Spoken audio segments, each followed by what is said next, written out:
오늘 열왕기상 9장 말씀입니다. 42년 만에 충남의 최악의 가뭄으로 인해서 금기어가 하나 깨졌습니다. 박근혜 정부 들어와서 누구도 해서는 안 될 말이 4대강이라는 말이었었습니다. 근데 이번에 안희정 충남지사가 금강보에서 보령댐으로 이 하천관을 연결공사가 시작이 되면서 이제 4대강이라는 말이 조금씩 나오기를 시작을 했습니다. 안희정 충남지사가 그분이 이명박 정부 시절에 4대강을 극렬하게 비판하셨던 분이셨어요. 그런데 이번에 금강보에서 보령댐으로 연결공사를 승인을 하셨습니다.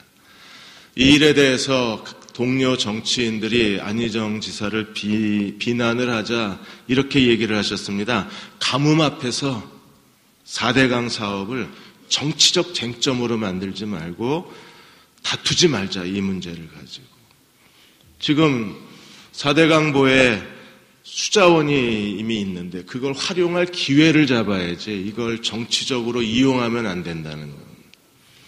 이명박 정부 때 4대강 사업을 하고 2차 4대강 사업이 지방 하천 연결 공사였었습니다. 그것만 해놨으면 이런 42년 만의 가뭄에 보령 지역의 보령댐에서 물을 먹어야 하는 분들이 이런 어려움을 겪지 않으셔도 되고 농사 짓는 데 큰 곤란을 겪지 않으셔도 됐었을 거예요. 근데 지금도 이 4대강 문제를 다시 정치 쟁점화하려고 하는 것에 대한 두려움이 있는 겁니다. 한 논설위원이 이렇게 얘기했습니다. 목이 타들어가는 도민과 목이 타들어가는 농토를 위해서 고통을 직시하고 자기의 정치 입장을 바꾸는 것은 비겁한 일이 아니다. 오히려 정치인이 해야 할 바른 도리라고 얘기를 하셨습니다. 인생에 많은 기회가 있습니다. 그런데 우리가 그 기회를 보지 못하고 기회를 잃어버릴 때가 많이 있습니다. 오늘 솔로몬은 열왕기상 9장에서 하나님이 주시는 기회를 잡고 이스라엘을 강력한 군사대국으로 만들고 경제적으로 부유한 나라를 만드는 지혜로운 왕이었었어요. 솔로몬은 어떻게 하나님이 주시는 기회를 잃지 않을 수가 있었는가?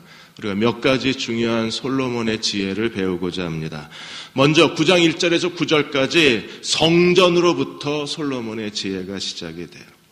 8장에서 솔로몬이 성전을 봉헌하고 하나님 앞에 7가지 중보기도를 드렸습니다. 일주일이 지났으니까 기억하실 분이 이렇게 많지 않으리라고 생각을 합니다. 7가지 중보기도를 드리고 하나님이 그 기도에 응답을 하셔서 솔로몬에게 2번째 나타나신 거예요. 솔로몬에게 나타나셔서 이렇게 말씀하셨습니다. 3절에 여호와께서 그에게 이르시되 내 기도와 네가 내 앞에서 간구한 바 모든 것을 내가 들었은즉 내가 이제 네가 건축한 성전을 거룩하게 구별하겠다. 드디어 하나님의 성전을 받으신 거예요. 거룩히 구별하고 하나님 뭐라고 그러셨어요? 내 이름이 영원히 성전에 있으리라. 그리고 하나님의 눈길, 하나님의 마음이 거기 있으리라. 하나님이 솔로몬이 지은 성전을 기쁘시게 연락하시고 하나님의 이름을 영원히 두셨습니다. 그리고 그 성전을 통해서 하나님의 눈길, 하나님의 마음이 하나님의 백성을 돌보시겠다고 말씀하셨어요. 그러나 조건이 있습니다.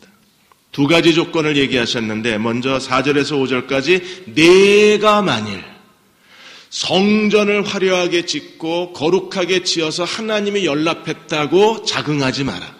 네가 만일 내 아버지 다윗처럼 하나님께 진실히 행하고 그리고 하나님을 사랑으로 섬기고 하나님의 모든 율법에 순종하지 않으면 내 약속을 없애버리겠다 그러셨어요. 네가 다윗처럼 하나님께 순종하고 진실히 행했을 때 내 약속을 지키는 거지 네가 만일에 하나님께 진실히 행하지 않으면 내 언약을 지키지 않겠다 그러셨어요. 2번째 만일이 있습니다. 6절에서 9절까지 이스라엘 백성과 성전에 대한 거예요. 6절에 만일 너희나 너희 자손이 아주 돌아서서 나를 따르지 아니하며 내가 너희 앞에 둔 나의 계명과 법도를 지키지 아니하고 다른 신을 가서 섬기고 경배하면 나를 버리고 우상을 섬기고 불충성하면 어떤 일이 벌어질까요? 하나님의 성전에 내 이름과 내 눈길과 내 마음을 거기에 두긴 하겠지만 만일에 너희가 나를 배신하면 어떤 일이 일어나요? 7절에 내가 이스라엘을 그들에게 준 약속의 땅에서 끊어버릴 것이에요. 끊어버린다는 게 무엇입니까? 추방시켜버린다는 겁니다. 약속의 땅, 축복의 땅에서 다 내쫓아버리시겠다는 거예요. 성전은 어떻게 될까요? 내가 거룩하게 구별한 이 성전이라도 내 앞에서 던져버리겠다. 하나님과 언약적 충성의 사람이 되어야 합니다. 만일에 하나님과의 언약적 불충성의 자리에 들어가면 하나님께서 이 성전이라도 내가 던져버리겠다. 던져버리겠다는 건 이혼한다는 뜻입니다. 하나님이 그 성전을 부셔버리고 폐허로 만들어버릴 것입니다. 그래서 모든 민족 가운데 이스라엘이 속단거리와 이야기거리가 될 것입니다. 비웃음을 당하게 하신다는 것. 8절에 이 성전이 아무리 높고 크고 위대할지라도 지나가는 사람들이 다 놀라 비웃게 될 것이라 그래서 성전이 증거가 되는 겁니다. 내가 하나님 앞에 언약적 충성의 사람인가 아니면 불충성의 사람인가는 성전이 증거가 되는 거예요. 우리는 지금 역대하를 끝내고 이제 에스라, 느헤미야, 에스더로 들어갑니다. 무너진 이스라엘 예루살렘 성벽에 바벨론 70년 포로 후에 이스라엘이 다시 귀환을 했습니다. 그들이 무너진 성벽을 보고 그 성벽은 그들의 증거물이었어요. 어떤 증거물이었습니까? 그들이 하나님을 버리고 우상 숭배자라는 증거물이고 하나님께 불충성한 증거가 그들 눈앞에 있는 거예요. 다 불타버린 하나님의 성전이. 9절은 두려운 말씀입니다. 9절이 성전이 너희의 증거가 되어서 그들의 조상이 애굽 땅에서 인도하여 내신 하나님을 버리고 다른 신을 따라가서 우상을 섬기고 그래서 하나님이 재앙을 내리신 것을 모든 민족이 다 알게 하겠다는 겁니다. 성전을 무너뜨리고 폐허로 만들어서 내가 증거로 삼겠다는 거예요. 어떤 증거요? 너희가 나를 버리고 우상 숭배자라는 증거물을 삼겠다는 거예요. 오늘 우리도 성전이 우리의 증거물입니다. 우리가 하나님 앞에 언약적 충성의 사람이 될 때 하나님은 우리와 함께 하시고 우리가 기도하는 모든 일들을 하나님이 응답하시고 우리의 걸음을 견고케 하시고 하나님의 구름기둥 불기둥이 우리를 앞서서 인도해 주실 것입니다. 이 시대에 언약적 충성의 사람이 된다는 건 어떻게 사는 걸까요? 바울이 이렇게 대답했습니다. 빌립보 1장 20절 21절에 나의 간절한 기대와 소망을 따라. 간절한 기대와 소망. 바울이 자기의 전부를 쏟아놓은 것은 무엇이었습니까? 아무 일에든지 부끄럽지 아니하고 전에와 같이 이제도 온전히 담대하여 내 몸에서 그리스도가 존귀케 되려 하나니.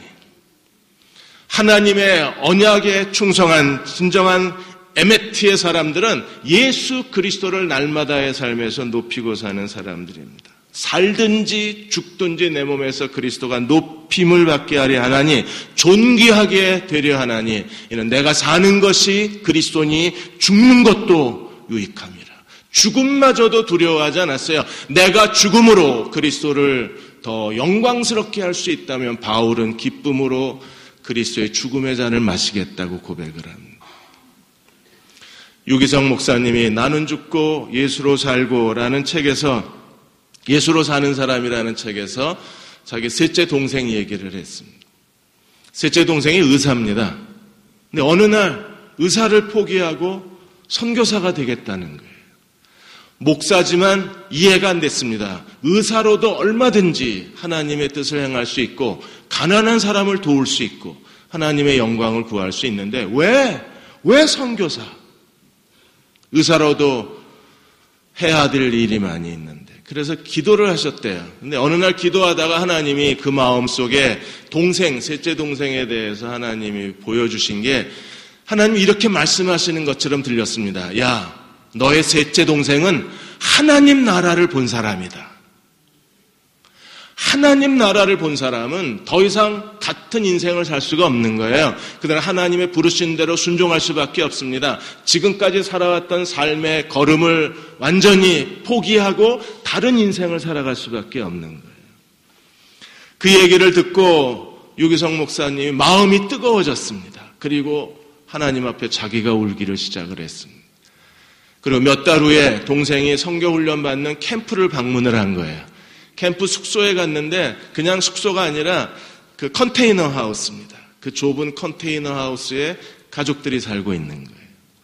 형이 방문해서 식사를 하다가 갑자기 전화벨이 울리자 동생이 형 미안한데 여기 훈련받는 사람들은 다 공동체를 위해서 뭔가 한 가지씩 봉사를 해야 되는데 나는 수리공이야.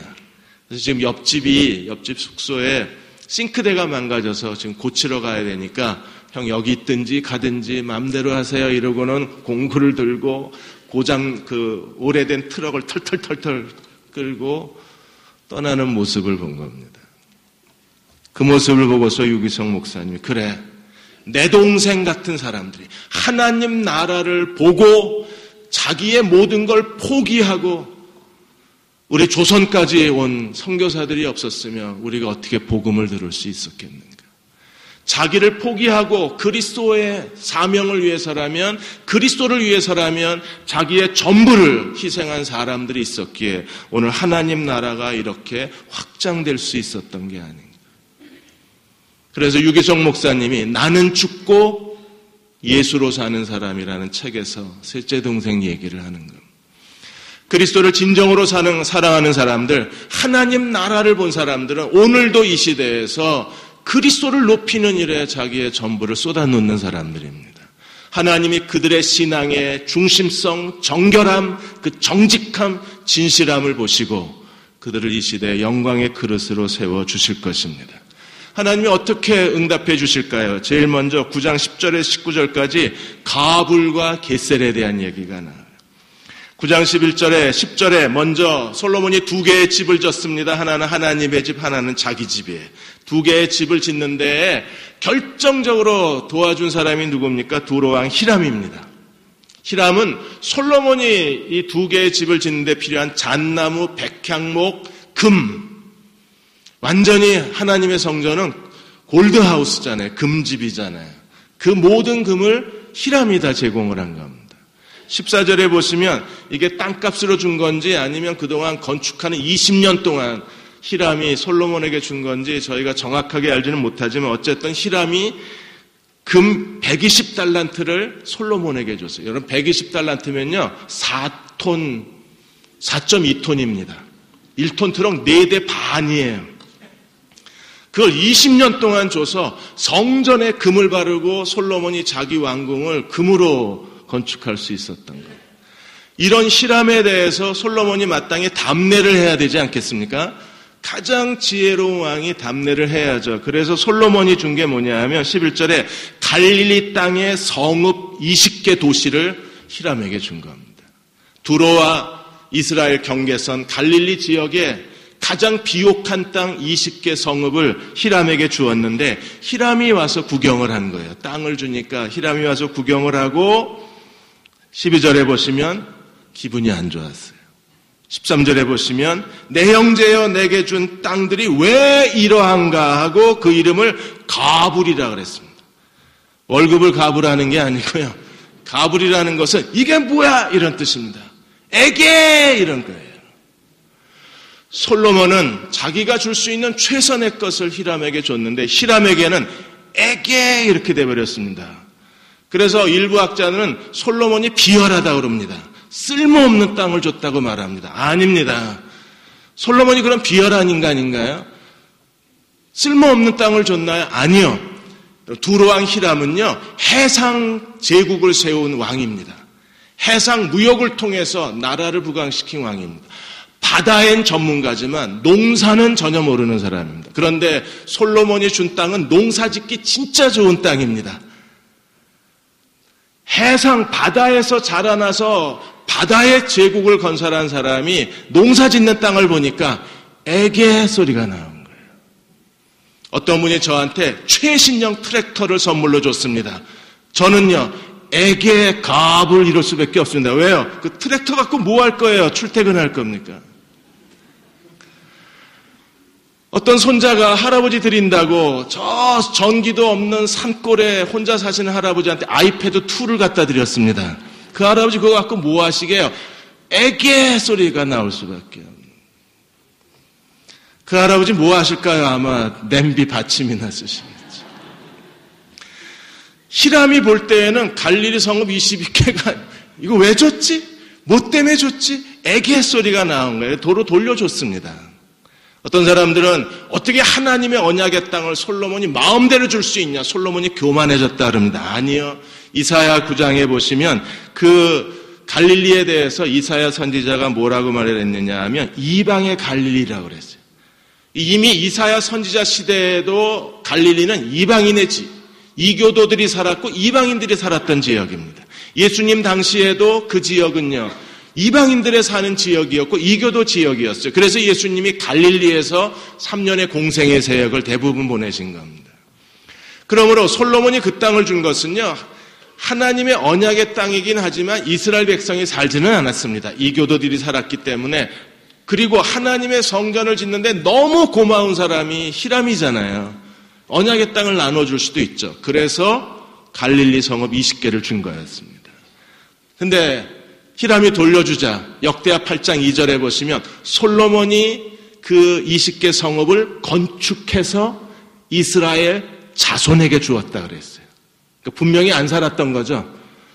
다시 도시를 건축하고 이스라엘 백성이 살게 해주었으니까. 히람은 하나님이 그에게 주신 갈릴리 성읍 20개가 얼마나 거룩하고 자기에게 기회가 되는지를 전혀 기회를 보지 못한 사람이었었어요. 근데 솔로몬은 기회를 볼 줄 아는 사람입니다. 솔로몬이 16절에 보시면 솔로몬이 큰 선물을 받았습니다. 히람은 솔로몬에게 갈릴리 성읍 20개를 받았어요. 그런데 거기서 아무 기회도 못 찾았습니다. 그런데 솔로몬은 장인 애굽 왕으로부터 그가 겟셀을 선물로 받습니다. 이 겟셀이라는 지역을 장인에게서 결혼 지참금으로 받자마자 솔로몬이 번쩍하는 거예요. 이 겟셀을 중심으로 해서 솔로몬이 예루살렘을 완전히 요새화하고 전략화해서 예루살렘 전체를 더 이상 누구도 공격할 수 없는 최상의 그 군사 요새로 만들고 그것을 통해서 이스라엘을 가장 강력한 국가로 세우는데 솔로몬이 장인이 준 겟셀이라는 성읍을 붙잡고 기회를 잡는 거예요. 그래서 16절에 이렇게 말합니다. 전에 애굽왕 바로가 올라와서 겟셀을 탈취하여 불사르고 그 성읍에 사는 가나안 사람을 죽이고 그 성읍을 자기 딸 솔로몬의 아내에게 예물로 주었다. 겟셀이 어느 곳입니까? 여호수아가 아얄론 골짜기에서 전쟁을 일으켰을 때 그 아얄론 골짜기가 겟셀입니다. 이 겟셀은요, 전략적으로 굉장히 중요한 도시입니다.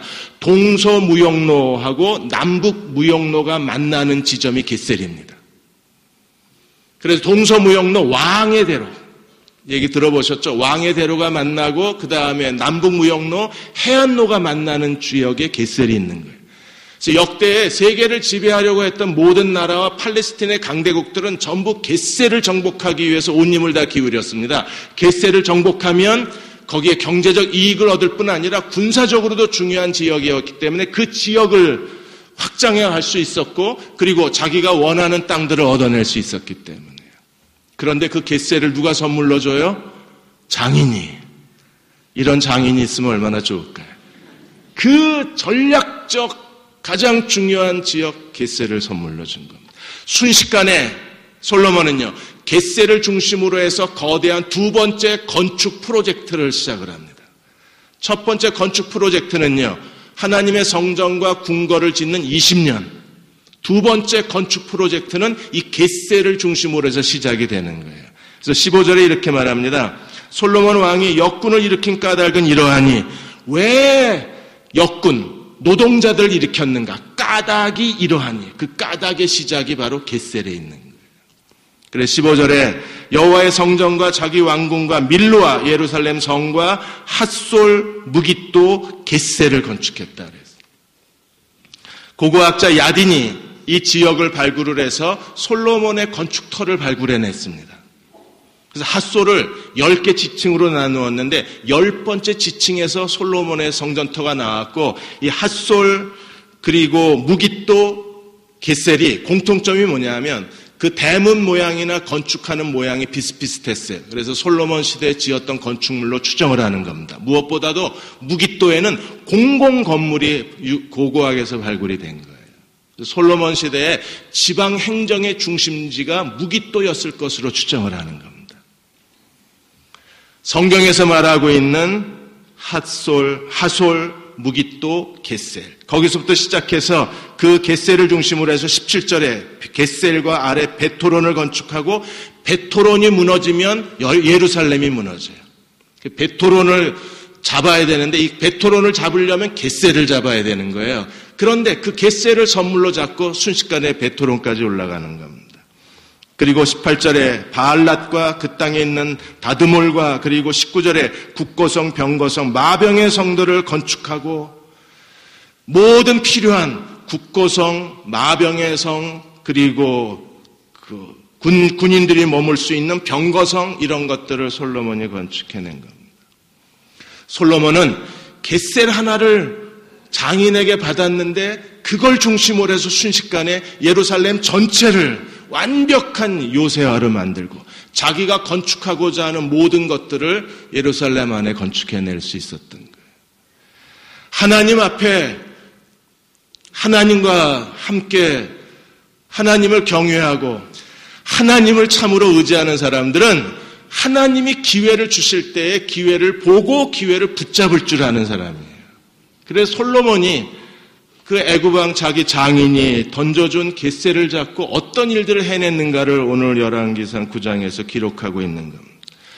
하나님께서 사울에게도 동일한 얘기를 하셨습니다. 사무엘상 10장 7절에 보시면 이 징조가 내게 임하거든 너는 기회를 따라 행하라. 하나님이 너와 함께 하시리라. 그런데 사울은 어땠습니까? 기회를 잃어버렸습니다. 그러나 하나님의 기회를 잃어버리고 스스로 자기 자신을 하나님께 버림받게 만들어버리고 말았어요. 오늘 하나님이 우리에게 기회를 주실 때 그 기회를 믿음의 눈으로 보고 그 기회를 믿음의 두 손으로 붙잡아서 솔로몬이 행한 것처럼 자기 인생에 더 큰 것을 성취해내는 그리스도의 종들이 되어야 합니다.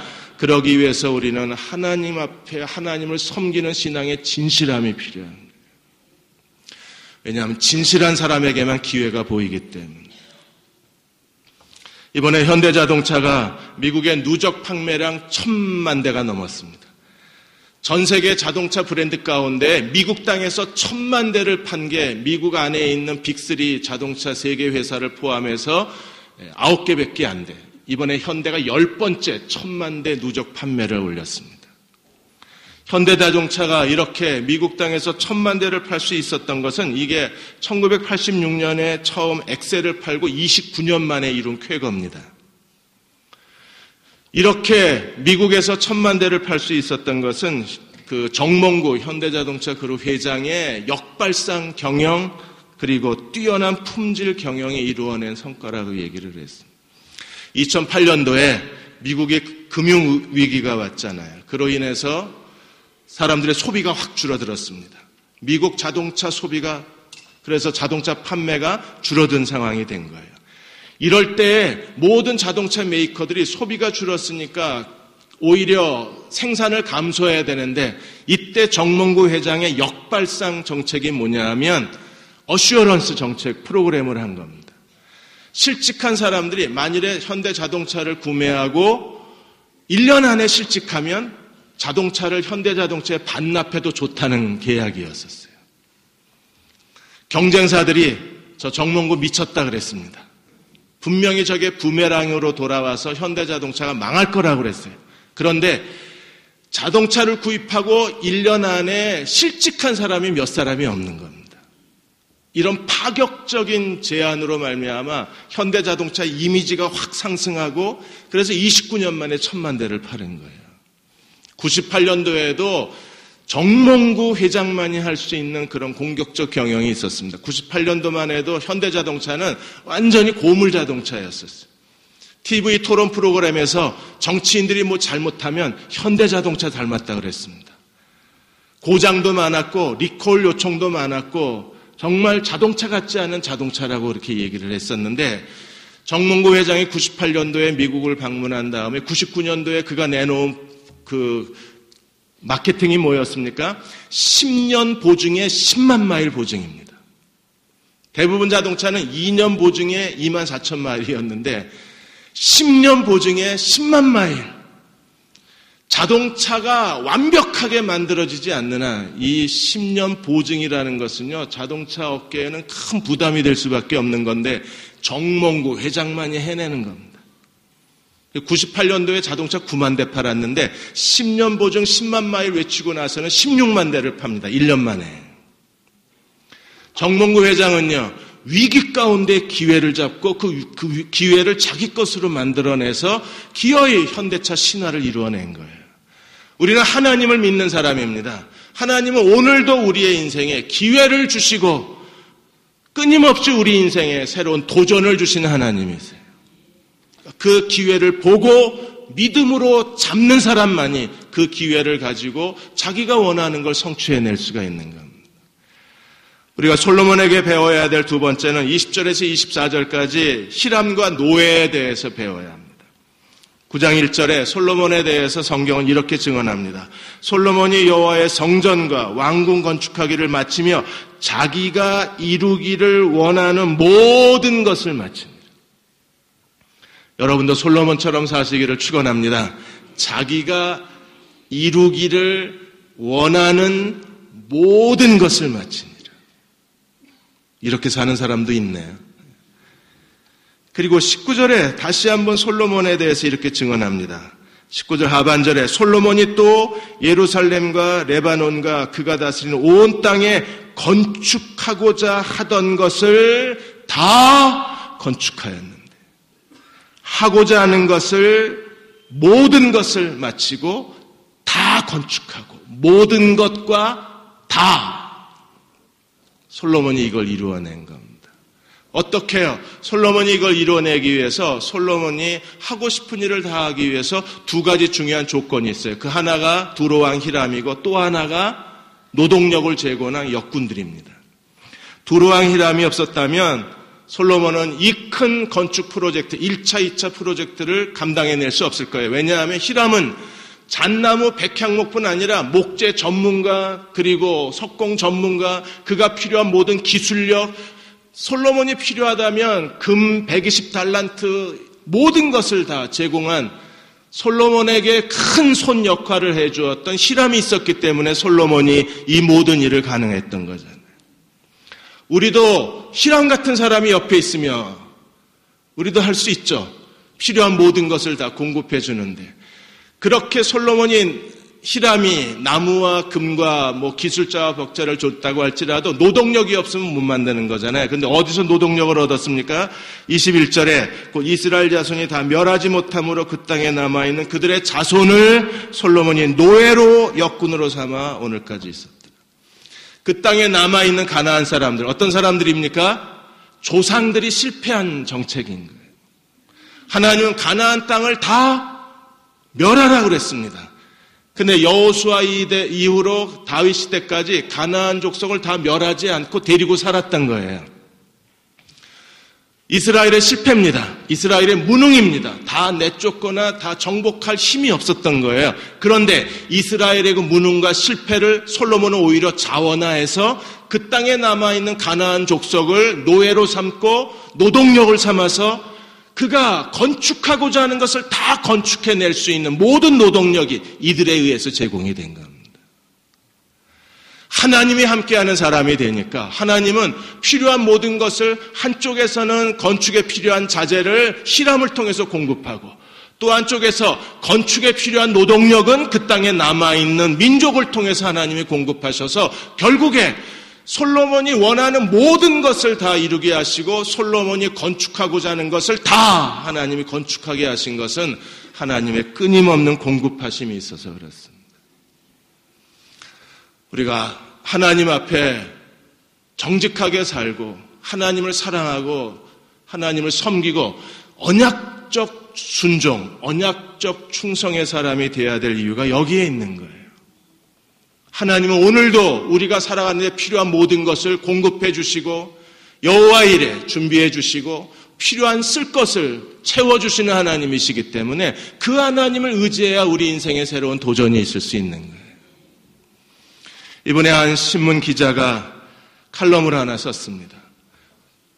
박근혜 대통령을 요정으로 비유를 했어요. 박근혜 대통령이라는 박근혜라는 이름의 요정이 요술 램프에서 슝 하고 나와서 자기한테 소원을 3가지 말하면 들어주겠다고 그렇게 하면 자기는 3가지 소원을 말하고 싶다 그랬어요. 첫 번째 소원은 모든 청년들이 다 일자리를 얻어서 정년 만 65세까지 안심하고 일할 수 있는 나라가 됐으면 좋겠다. 두 번째는 아이들이 창의적 교육을 받아서 아이들의 잠재 능력을 알고 자기가 뭘 잘하는지를 알고 자기 미래를 위해서 올바른 인간으로 현명한 인간으로 교육받는 나라가 됐으면 좋겠다. 세 번째는 더 이상 이산가족이 없더라 남북이 통일됐으면 좋겠다. 이 모든 3가지 소원은 요정이 아니면 누구도 이룩할 수 없는 그런 불가능한 일이기 때문에 그래서 박근혜 대통령이 요정이 되어서 슝 하고 나와서 이 요정이 우리의 소원을 들어주었으면 좋겠다고 생각을 했는데 불가능할 것 같다고 글을 쓰셨어요. 왜? 이제 박근혜 대통령 임기가 2년 남았는데 그나마 남은 2년 동안에 경제 살리기에 올인해도 시간이 부족한데 지금 역사교과서 국정화 때문에 드디어 야당이 길거리로 나가고 사람들이 촛불을 들기 시작하고 대학생들이 서명을 하기 시작하니까 남은 2년 동안에 과연 이 일을 이루실 수 있을지 자기는 걱정이 된다 그랬어요. 사람은 이룰 수 없을 겁니다. 대통령이 요정이 된다고 해도 이 일은 불가능할지 모릅니다. 그러나 우리에게는요. 마음의 소원을 이루어 주시는 하나님이 계시기 때문에 우리가 그 하나님을 의지하고 그 하나님을 신뢰한다면 하나님 우리 인생에 필요한 모든 것들을 채워주실 것입니다. 빌립보 4장 19절에 바울은 이렇게 고백했습니다. 나의 하나님이 그리스도 예수 안에서 영광 가운데 그 풍성한 대로 너희 모든 쓸 것을 채우시리라. 그 하나님을 믿으십니까? 너희 모든 쓸 것을 할부로 주시리라. 하는 거 보고 도와주시리라? 아니요. 그를 의지하는 모든 사람들에게 하나님이 우리의 쓸 것을 채워주신다고 약속을 했습니다. 채워주신다는 것은요. 흘러넘치는 거예요. 우리는 어떻게 해야 되나요? 오늘 25절에 솔로몬이 하나님 앞에 3번 제물을 드렸다 그랬습니다. 성전 건물만 세운 게 아니라 솔로몬은 그 성전에서 모든 유대 남자들이 지켜야 되는 3번의 절기를 다 지킨 거예요. 하나님 앞에 제물을 드렸습니다. 성전이 살아있는 성전이 된 겁니다. 이렇게 하나님을 온 마음을 다해서 섬기자. 하나님이 솔로몬의 그 제물에 어떻게 응답해 주셨나요? 오늘 26절에서 28절까지 보시면 재미있는 현상이 일어나요. 솔로몬이 먼저 거제도에서 선박을 짓는 것처럼 한국의 거제도를 찾아냅니다. 그래서 26절에 솔로몬 왕이 에돔 땅 홍해 물가 엘로 근처 에시온 게벨에서 선박 사업을 하기 시작했어요. 조선 사업. 배를 만들기 시작을 했습니다. 그런데 솔로몬은 그냥 배만 만들었습니다. 근데 하나님이 어떻게 하셨어요? 솔로몬이 손을 대는 것마다 하나님이 확장해 주시고 솔로몬이 손을 대는 것마다 넓혀 주시는 거예요. 솔로몬이 배를 만든다는 이야기를 히람이 듣고 27절에 히람이 자기 종고 바다에 익숙한 최고의 바다 전문가를 솔로몬에게 보낸 겁니다. 그래서 솔로몬이 그냥 조선소를 운영하려고 그러다가 히람이 최고의 숙련된 바다 기술자를 보내주자 솔로몬의 정책이 바뀌어요. 뭘로 바뀝니까? 해상무역으로 바뀝니다. 그래서 배를 보내요. 어디까지 보내요? 28절에 오빌까지 보냅니다. 오빌은 그 당시에 최고의 금광이 있는 도시입니다. 오빌까지 보내서 솔로몬이 그 배에 싣고 온 금이 얼마예요? 420달란트. 120달란트가 4.5톤이라고 그랬습니다. 거의 4배 가까운 금을 솔로몬이 자기는 배를 지었을 뿐인데 하나님이 히람의 기술자를 통해서 솔로몬은요, 해상무역업자가 된 겁니다. 하나님을 의지하는 사람들은 우리가 생각하는 것 이상으로 하나님은 항상 넘치도록 더해주신 하나님이세요. 그 하나님을 온 힘을 다해서 하나님을 사랑하고 하나님을 진실히 섬기고 하나님 앞에 언약적 충성의 사람으로 한 걸음씩 걸어간다면 하나님 오늘도 우리 인생 속에서 하나님이 솔로몬에게 행하셨던 것처럼 동일한 은혜를 베풀어 주실 것입니다. 레이 앤더슨이라는 분이 어떻게 하나님의 친구가 되는가에 대한 책에서 캘리포니아 서부 지역에 있는 한 요리사 얘기를 했습니다. 요새 한국에서도 요리사가 뜨잖아요. 이 요리사는 그 캠프장에서 요리를 하신 분이시는데 자기 캠프에 오는 사람들한테 항상 요구하는 게 뭐냐 하면 포크를 하나만 사용하게 합니다. 스프가 지나가면 포크를 드세요. 아직 맛있는 음식은 나오지 않았습니다. 그리고 메인 디시가 나오면 다시 포크를 드세요. 정말 맛있는 후식은 아직 나오지 않았습니다. 그래서 캠프장에 들린 사람마다 이 포크 요리사를 기억하는 거예요. 그분이 그렇게 유쾌하게 하고 더 좋은 음식은 아직 나오지 않았습니다. 더 맛있는 음식은 다음에 나옵니다. 이분이 하나님의 부르심을 받고 죽기 전에 자기가 유언을 했습니다. 내가 죽으면 내 손에 포크를 들려달라고. 미국 사람들은 장례식, 마지막 장례식 때 관뚜껑 열어놓고 마지막 모습을 보고 이별을 하잖아요. 그 이별하는 장면에 이분이 포크를 딱 들고 있는 겁니다. 그 포크를 볼 때마다 사람들이 눈에 눈물이 흐르는 거예요. 그 포크는 그 요리사가 평생 동안 어떻게 하나님을 섬겼는가를 보여주는 그녀의 상징입니다. 그녀의 인생의 증거물입니다. 동시에 그녀가 자기를 찾아온 마지막 사람들에게 포크를 들고 그녀가 메시지를 거기에 남겨놓았습니다. 나는 하나님 나라에서 최상의 음식을 기다리고 있습니다. 사랑하는 여러분, 포크를 잡으십시오. 여러분의 인생에 어떤 어려움이 있고 좌절이 있고 시련이 있고 아픔이 있다고 할지라도 그걸 버리면 안 됩니다. 그걸 붙잡고 있는 한 하나님께서 포크만 들고 있으면 더 맛있는 음식이 그 다음에 우리를 찾아올 거예요. 하나님이 우리에게 주시는 최상의 음식을 하나님께서 준비하고 계십니다. 포크만 놓지 않으면. 어떤 고통과 슬픔이 여러분에 있는지 모르겠지만 붙잡고 계십시오. 하나님을 의지하십시오. 성전에 우리 마음이, 하나님의 마음만 성전에 있는 게 아니라 우리 마음도 성전에 있어야 합니다. 하나님의 눈길만 성전에 있는 게 아니라 우리 눈길도 성전에 있어야 합니다. 우리가 하나님을 의지하고 진실이 무릎 꿇는 한 하나님께서 포크만 들고 있으면 하나님은 우리에게 가장 아름다운 음식을, 우리가 먹을 최상의 음식을 그분이 준비되시는 대로 우리에게 허락해 주실 것입니다. 그 마지막 최상의 음식을 함께 먹으며 하나님을 기뻐할 수 있는 저와 여러분 되시기를 주의 이름으로 축원합니다. 자, 우리 함께 기도하겠습니다. 하나님, 성전에 내 마음이 있게 성전을 통해서 하나님을 사랑하고 섬기기를 원합니다.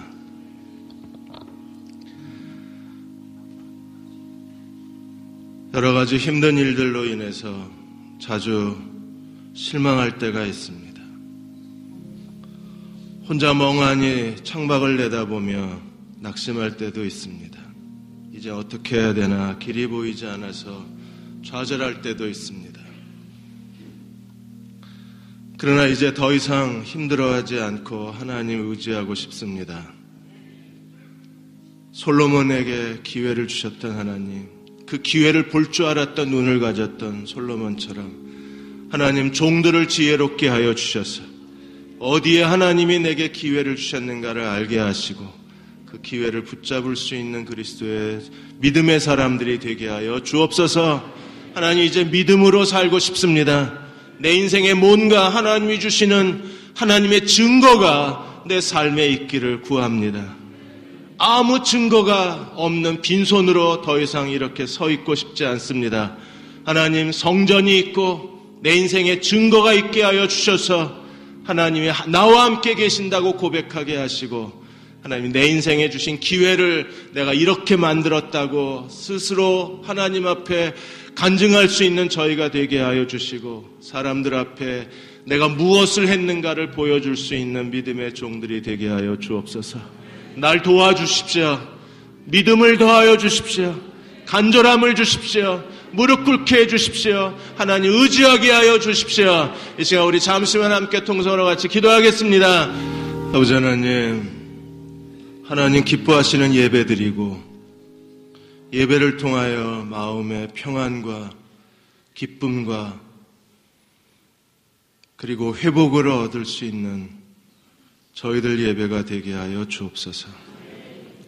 예배에서 세상에 줄 수 없는 그런 기쁨과 감동을 얻고 싶습니다. 하나님, 저희 마음을 준비하여 주셔서 온전한 예배 드리게 하시고 하나님이 부어주시는 하나님의 은혜와 하나님의 기쁨과 그리고 하나님이 주시는 소망이 가슴을 채우게 하여 주옵소서. 더 이상 연약하게 살고 싶지 않습니다. 비틀거리고 싶지 않습니다. 하나님, 그 주신 길을 담대히 걷기를 원합니다. 어떤 시련과 어려움이 있다고 할지라도 결코 포크를 손에 놓지 말라고 하신 그 말씀처럼 하나님, 저희가 끝까지 하나님 앞에 서 있겠습니다. 증거를 보여 주옵소서. 하나님의 능력을 나타내 보여 주옵소서. 모든 쓸 것을 채워주시리라. 그 약속이 이루어지는 주의 거룩한 백성 되게 하여 주옵소서. 지금은 우리를 죄에서 구원하신 우리 주 예수 그리스도의 은혜와 하나님 아버지의 그 크신 사랑하심과 성령의 인도하시고 위로하시며 도우신 은혜가 오늘 함께 주일에 11월의 첫 주일 예배드리고 돌아가는 모든 교우와 가정과 자녀들 위해 기도하고 계획하신 모든 일들 위해 지금부터 영원히 함께 하시기를 간절히 축원하옵나이다. 아멘.